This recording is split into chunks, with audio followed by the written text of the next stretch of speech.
That leads us to second, like the beginning of December, which would be gun season. Yep, that was second shotgun season. Went down, and I hunted a different stand than what I did the first time. I had a little rut activity going on, so I went back to the camp, dropped all my stuff off, and turned around, went right back into the woods, and moved the tree stand. So I could get a shot down to where those deer were at. And a lot of the times from that stand, deer will come from behind me or to the side, and I'll be able to shoot them once they get to the opening. So I have to wait for that anyway, so where I moved it doesn't hurt me from where it was. But it also opens up a whole area for me to shoot that I couldn't before. Right. So did that. That was day one? Day two. I can't remember if it was day one or day two, but I definitely. You were there for 2 days. It was day right? 2, 3.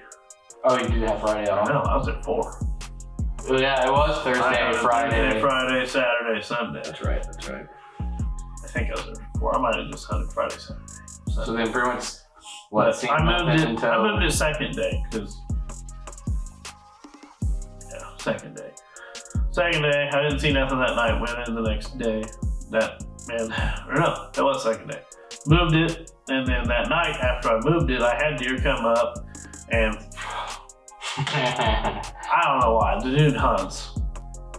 Like in the middle of gun season. Middle of second gun season, he must have killed his deer or something first season, but the dude knew you guys were out there and didn't care, and that happens a lot, unfortunately. He may not know we were there, but he knows that it's gun season.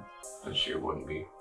I wouldn't be out messing with my tracker anyways. And I had deer coming, one below me I just couldn't get a good clear shot at, and all I hear is a tractor. I didn't think much of it until it started getting closer and closer, and then the deer spooked and ran, and that was that. That was pretty much gun season. That was pretty much gun season, yeah. Seen those deer, wasn't able to get a shot, moved tree stand, still wasn't able to get a shot. Yep. And was getting pretty close to being able to shoot. I couldn't tell how big the buck was, but I was really at that point looking for meat. And yeah, you were gonna shoot whatever. Yep. And then those deer spooked, and I didn't see anything the last night. We went home. That was gun season. That was my disappointing gun season. Then that goes to me chasing. You got back on public.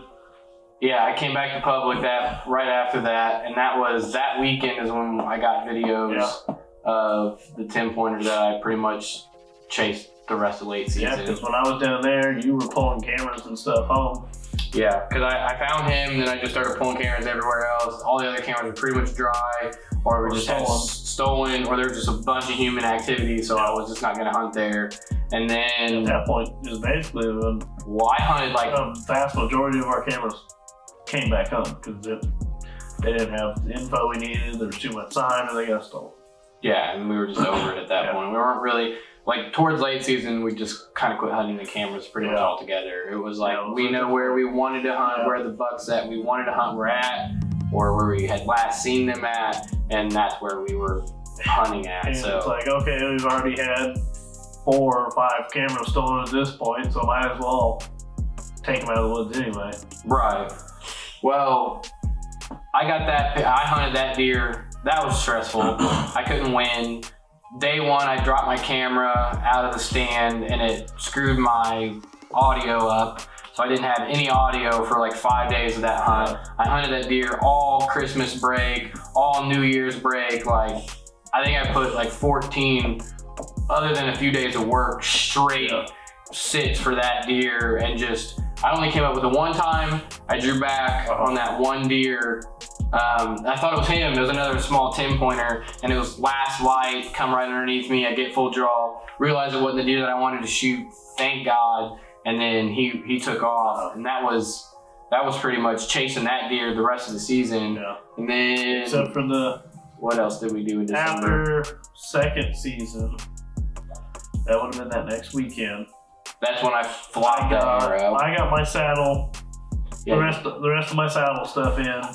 You got your platform, right? That was when you got the actual I got my platform. I had everything else that I needed other than platform. really to hunt out of. Which, by the way, we say this, we know we got a saddle in the middle of the season. I don't hunt out of it, but you even said it was kind of a mistake to really jump into the saddle mid-season. Yeah, I should. Don't recommend it. Yeah, I don't recommend it because I was in it, and it's like, okay, if anything's my shooting side, I can shoot. But I haven't practiced coming over or under or how to get to my weak side. For sure. I mean, there's a couple times that I set up that I could easily just reach over and shoot, but I've never shot out of the thing. Right. But filming wise, perfect. Yeah. Like if you're just a film guy and you wanted to throw up a saddle to get used to it over deer season, like for sure.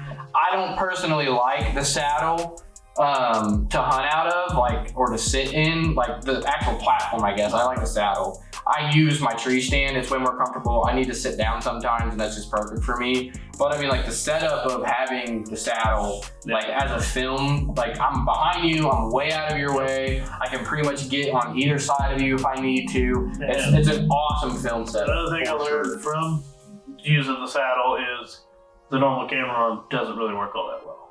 What do you mean? Trying to get between you. Yeah, like as self-filming yourself, it's kind of hard. I can see that. Yeah. But if it's just you and you're not trying to shoot the deer, you're just trying to film the deer. Yeah, it'd be perfectly fine. You can really. Well, you just kind of gotta get your camera arm or the base in the right position for you to be able to hit everything. But it works. Yeah, because I think I'm gonna buy a different one and it's 3 pivoting points. That it makes it real easy to get between. Yeah, you can just smash it into the tree almost and get it around you. We don't necessarily recommend switching to the saddle for hunting, but I think it's a good tool that we added. We're just gonna have to play with it, figure out what we really like it for. And once I get, I guess it doesn't really matter. Once I get it, new bow, whatever, but start shooting with it this off season. Yeah, definitely have to practice out of the saddle. Get comfortable shooting out of it. I know I've watched several videos, but still, you watch videos, don't watch videos, you're gonna have to shoot out of it regardless. Yeah, you have to put the time into that thing for it to be successful. I know that I can shoot out of it on this side, but if I gotta come to my weak side, right. So I'll probably wind up scaring the deer instead of shooting it. So second, that was pretty much my whole December, like was just chasing that 10-pointer. And then you got your camera back. I got my camera back and my saddle platform basically the same time. Yeah.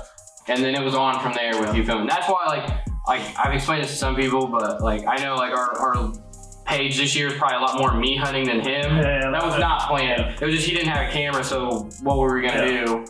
Like we were just screwed at that point. I didn't have a camera, I hurt myself. Right, and I just got what I could with that. That's why like a lot of our videos, other than whenever you took over and started helping us like really edit and film, but our videos got way better towards the end because I had that camera figured out, you got your camera figured out, we started using the GoPros like crazy, and it really worked. Yeah, so basically got camera back, got the saddle, and I started hunting a completely different piece. And that's when you found that buck. Yeah, ran into a good buck.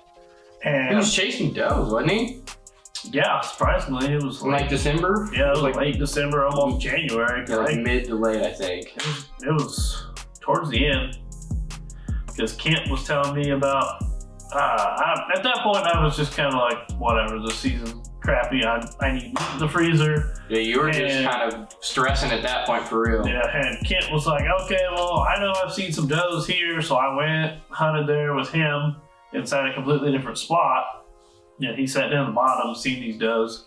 So the next time that I got the wind, I went in there, seen the does, thought I was going to get a shot at these does, and they just kind of skirted me about 80 yards, and then I can see a doe way down the bottom, got the binos out, and I can see her, she keeps looking, and then I catch something in the trees.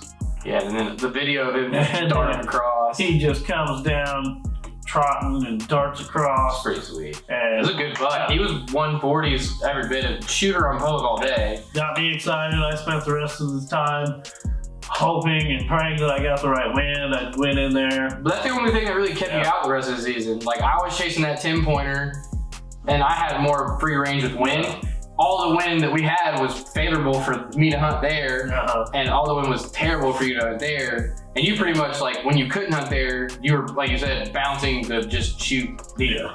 Just try to get in front of something. I went in one time, the way that the property's set up, it's really hard. You can come in on a different wind, but you got to go way out and around. And even then, when you're coming in and getting to where you want to hunt, you could possibly be blowing the buck up that you're coming in to kill. Where you think he was bedding at. Yeah, because it's just a big, thick strip of... Along like the river, wasn't it? Yeah. It's just, you got timber, open timber, and then a big, thick patch of thicket. Grown up thicket. And it gets like extreme. Like, you can't walk through You can't walk through it. Yeah. And you could tell that they were coming in and out of there.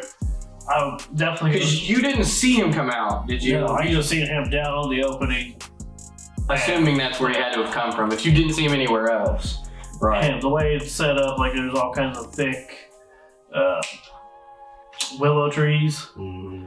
And you can't really see into that. And the later the season gets, it seems they really go to those super thick spots because all their other bedding is pretty much compromised. And I think if I can get that property figured out this season, I'll probably get to deer kill. Be cool. Hopefully it's still alive. We don't ever know. But no matter beginning or end, it's gonna be thick. Oh yeah. Well, it'll be twice as thick in October for sure. Well, that pretty much goes into January. And